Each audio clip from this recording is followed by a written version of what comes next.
What do you want in life? What's my purpose in life? Why am I here?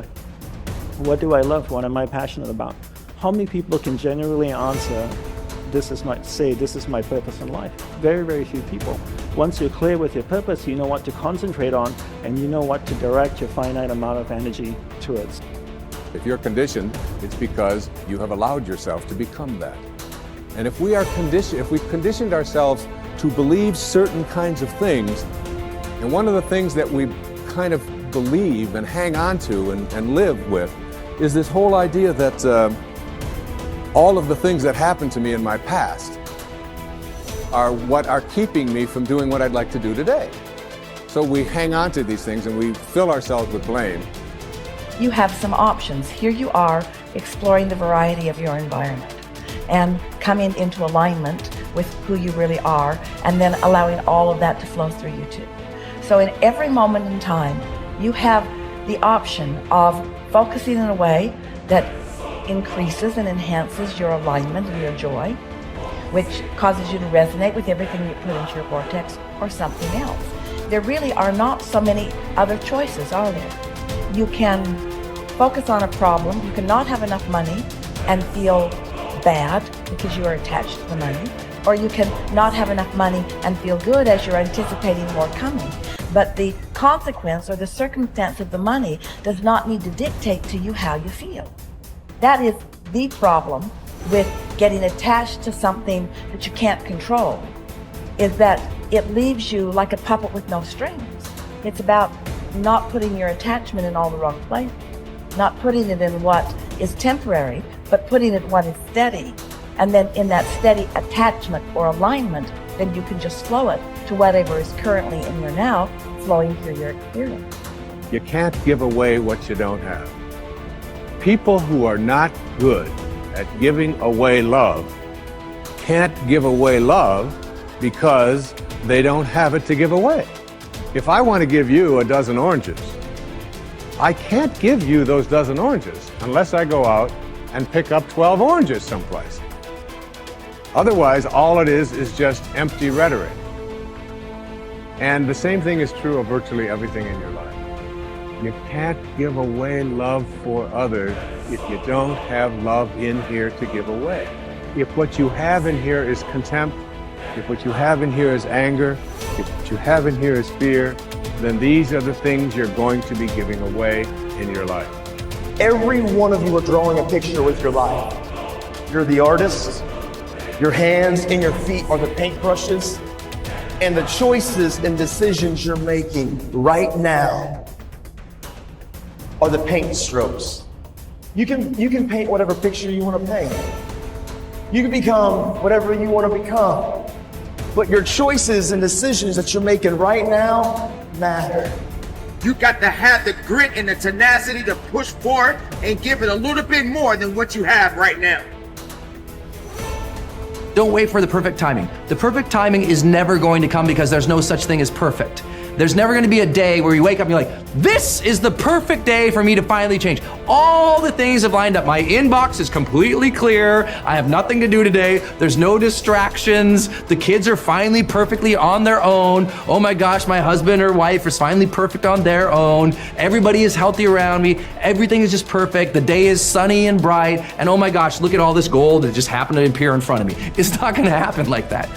You need to say, okay, there is never going to be a perfect time, so you need to set a D-Day.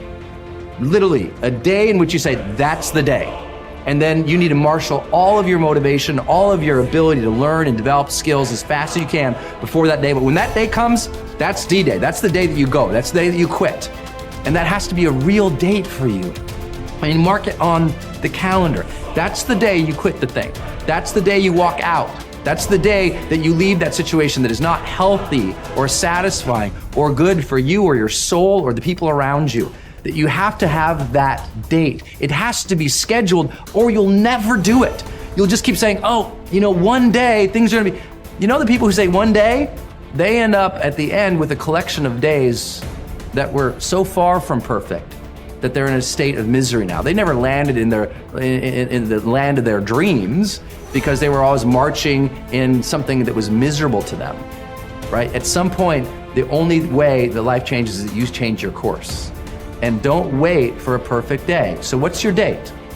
People who earn large incomes aren't lucky, and they're not crooks as those without money are so fond of pretending, nor are they endowed with more brains or talent necessarily than their friends and neighbors, nor are they privy to occult secrets, and only a very few were lucky enough to have had rich fathers or grandfathers. Most of the people earning the big incomes today started the same way you and I did, and most other people. The only difference between the men who earn big incomes and those who earn small incomes is that those earning big incomes decided to earn more. They're the people who made it their business to earn more. You see, people do what they make up their minds to do. So get rid of the ancient superstition once and for all that people who earn big money are special people, are lucky, or get the breaks, or had money to begin with, or knew someone, or are smarter, or anything else. These are alibis. They can all be disproved 1,000 times.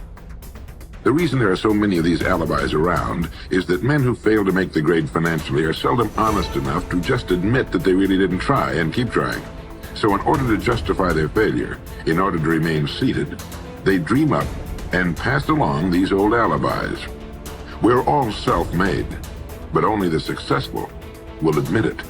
The commitments we make to ourselves and to others, and our integrity to those commitments, is the essence and clearest manifestation of our proactivity. It is also the essence of our growth through our human endowments of self-awareness and conscience. We become conscious of areas of weakness, areas for improvement, areas of talent that could be developed, areas that need to be changed or eliminated from our lives. Then, as we recognize and use our imagination and independent will to act on that awareness, making promises, setting goals, and being true to them, we build the strength of character, the being that makes possible every other positive thing in our lives. It is here that we find two ways to put ourselves in control of our lives immediately. We can make a promise and keep it, or we can set a goal and work to achieve it.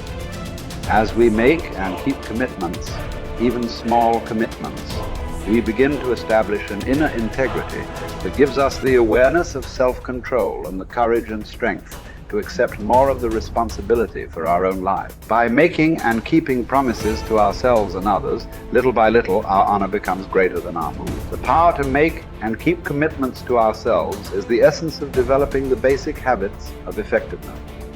Knowledge, skill, and desire are all within our control. We can work on any one to improve the balance of the three. As the area of intersection becomes larger, we more deeply internalize the principles upon which the habits are based and create the strength of character to move us in a balanced way toward increasing effectiveness in our lives. Get stronger. You can develop the muscle. You can develop the courage muscle. You can develop the inspiration muscle. You can develop the dedication muscle. You can get stronger. There isn't anybody here that can't get stronger. Next time we see you, may not even recognize you. How strong you're going to be able to become in language, in style, and personality, the ability to cope, the ability to handle with anything that happens, no matter what happens. And the third one is get better. We can all get better. I've gotten better. First talk I gave, I stood up, my mind sat back down. But here's the secret to my success. I stood up and did it again. Stood up and I did it again. And I did it again, and I did it again all those many years ago. I did it when I was scared, and I did it when I didn't want to, and I did it when I was ill. And I did it when it didn't work well, and I did it when they didn't appreciate it, and I didn't a lot of times when I didn't know much what I was doing. I just did it anyway.